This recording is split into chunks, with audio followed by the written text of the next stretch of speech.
క్రైస్తలో ఈరోజు దేవుని యొక్క వాగ్దానము ఫిలిప్పీయులకు రాసిన పత్రిక 4వ అధ్యాయం 13వ వచనం.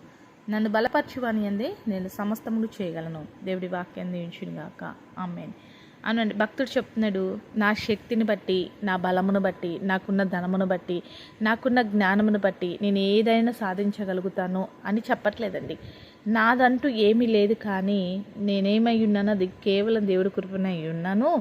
దేవుని బట్టి, నన్ను బలపరిచే దేవుని బట్టి నేను సమస్తమును కూడా ఏం చేయగలుగుతాను.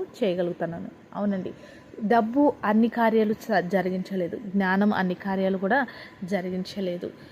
ఏది కూడా సాధించలేనిది దేవుడు మాత్రం మనకు తోడుగా ఉండడాన్ని బట్టి మనము సాధించగలుగుతాం. బలహీనులను బలపరచువాడు, శక్తిహీనులకు బలాభివృద్ధిని కలగచేయ దేవుడు మన దేవుడు ఉన్నాడండి.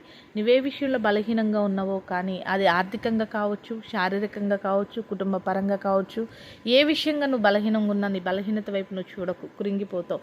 నిన్ను బలపరిచే దేవుని బట్టి నువ్వు సాధించగలుగుతావు. కాబట్టి దేవుని వైపు చూస్తూ దేవుడిచ్చే బలమును, దేవుడిచ్చే ధైర్యమును, దేవుని బట్టి సమస్తమును సాధించి దేవుని మహిమపరచు. అటు రీతిగా దేవుడు నిన్ను దీవించునుగాక. ఆమేన్. ప్రార్థన చేసుకుందామండి. సకల ఆశీర్వాదాలకు కారణభూతుడైన మా ప్రియ పరలోకపు తండ్రి, ఈ యొక్క ప్రార్థనలకు ఇస్తున్న ప్రతి బిడ్డ జ్ఞాపకం చేసుకోండి. వారి బలహీనతను వైపు చూసి వారు కురింగిపోయి అదరిపై పడిపోయేవారుగా కాక, బలవంతుడైన నిన్ను బట్టి ధైర్యంగా ఉండి నీ వైపు చూస్తూ నీలో సమస్తమును సాధించుకునే కృప వారికి దయచేయమని యేసు నామములో ప్రార్థిస్తున్నాం తండ్రి. ఆమేన్.